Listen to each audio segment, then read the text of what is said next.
انسانوں کے نام افزار ریحان۔ انڈین پرائم منسٹر مودی کے دورہ امریکہ کی اہمیت۔ جس طرح ہماری زبان کا محاورہ ہے کہ پانی ہمیشہ نشیب میں جاتا ہے، ایک ہی حرکت امیر غریب کریں تو غصہ زیادہ غریب پر آتا ہے اور اکثر وہی پکڑے جاتا ہے۔ جرم ضعیفی کی سزا مرگ مفاجات کی صورت وہی سہتا ہے۔ ایک موقف یہ بھی ہے کہ جس نوع کی ہلکی حرکت کوئی بھوکا ننگا کر لیتا ہے، اس کی توقع رجے پجے ذمہ دار سے نہیں کی جاتی۔ واشنگٹن میں امریکی پریزیڈنٹ جو بائیڈن اور Indian prime minister Narendra Modi کے باضابطہ مذاکرات کے بعد جاری ہونے والے طویل مشترکہ اعلامیہ میں چین کا تو نام نہیں لیا گیا، البتہ پاکستان کا نام لے کر کہا گیا ہے کہ وہ اس امر کو یقینی بنائے کہ اس کے زیر کنٹرول کوئی بھی علاقہ دہشت گرد حملوں کے لیے استعمال نہ ہونے پائے۔ یہ بھی مطالبہ کیا گیا ہے کہ پاکستان اقوام متحدہ کی فہرست میں شامل تمام دہشت گرد گروپوں بشمول القاعدہ، داعش، لشکر طیبہ، جیش محمد اور حزب المجاہدین وغیرہ کے خلاف ٹھوس اقدامات کرے۔ ممبئی اور پٹھان کوٹ حملوں کے ذمہ داران کو انصاف کے کٹہرے میں لائے۔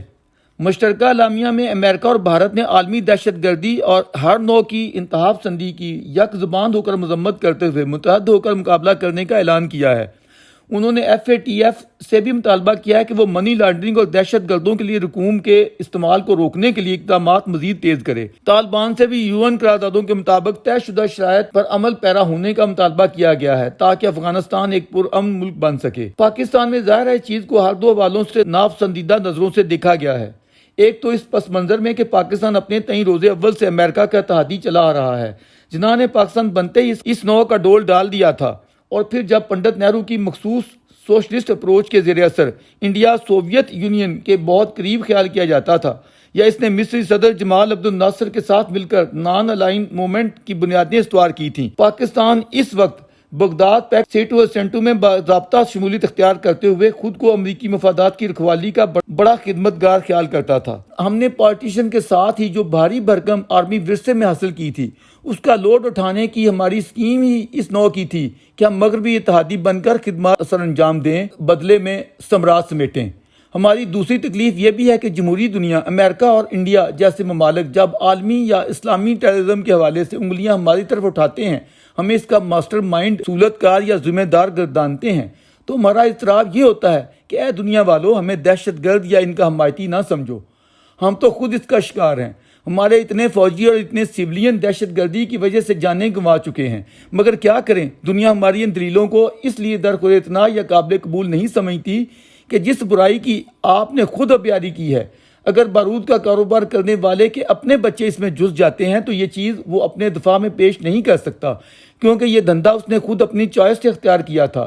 ہم کہتے ہیں کہ نہیں، یہ تو امریکی ایشو تھا، وہ دنیا کے نقشے سے سوویت یونین کو تحلیل کرنا چاہتا تھا، ہمیں اس نے استعمال کیا۔ لیکن جب ہم اس دور کے واقعات و حقائق میں جاتے ہیں تو پتہ چلتا ہے کہ ہمیں تو خود ایسی چھیڑ خانیوں کی شوق تھی۔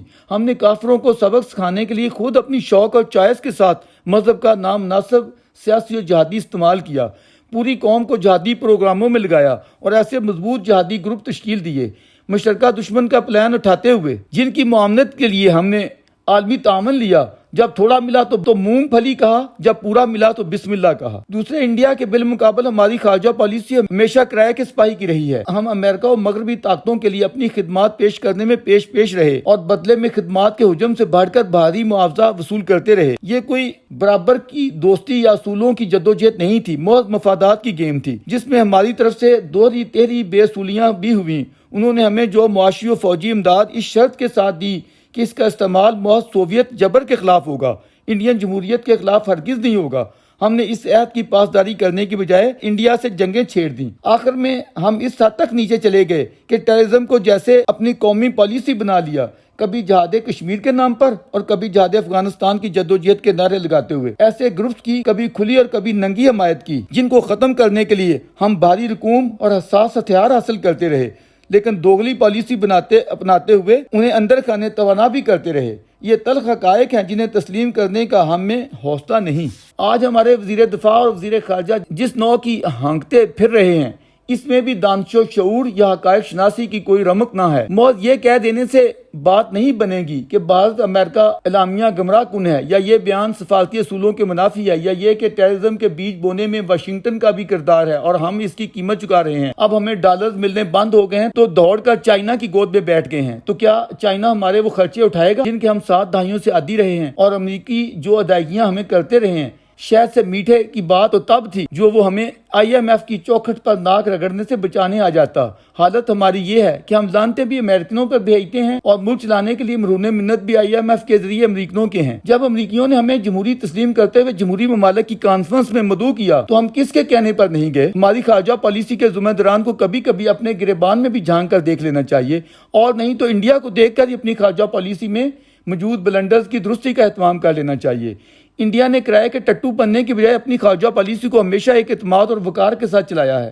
اس سے بڑا ثبوت کیا ہے کہ رشیا سے تعلقات بگاڑے بغیر وہ پوری خودداری کے ساتھ امریکن پارٹنر بن چکا ہے اور اپنی قوم کے لیے برابری کی سطح پر ثمرات سمیٹ رہا ہے۔ کیا یہ انڈین خارجہ پالیسی کی عظمت نہیں ہے کہ فلسطینی اور اسرائیلی دونوں بیک وقت اسے اپنا قابل اعتماد دوست اور حلیف خیال کرتے ہیں؟ چائنا سے سرحدی جھگڑوں اور جھڑپوں کے باوجود وہ اپنے کاروباری مفادات پر آنچ نہیں آنے دیتا۔ پاکستان سے مخالفت کے باوجود وہ پورے عالم اسلام سے بہترین تعلقات استوار کرنے میں کامیاب ونر کی پوزیشن میں ہے۔ مسلم ورلڈ کے بڑے بڑے دارالحکومتوں میں مودی کی جتنی آؤ بھگت ہوتی ہے اور جس طرح ان کے تمام بڑے سیولینز قومی ایوارڈ مودی کی بھینٹ چڑھائے جاتے ہیں، جیسے کہ حال ہی میں مصر کے صدر عبد الفتاح السیسی نے قاہرہ میں اپنے ملک کا سب سے بڑا ایوارڈ آرڈر آف دا نیل پیش کیا۔ اس میں ہمارے لیے سبق یہ ہے کہ ہم زمینی حقائق کا ادراک کرتے ہوئے اپنی دشمنیوں کو دوستیوں میں بدلیں اور انڈیا دشمنی کا کیڑا اپنے دماغ سے نکال باہر پھینکیں۔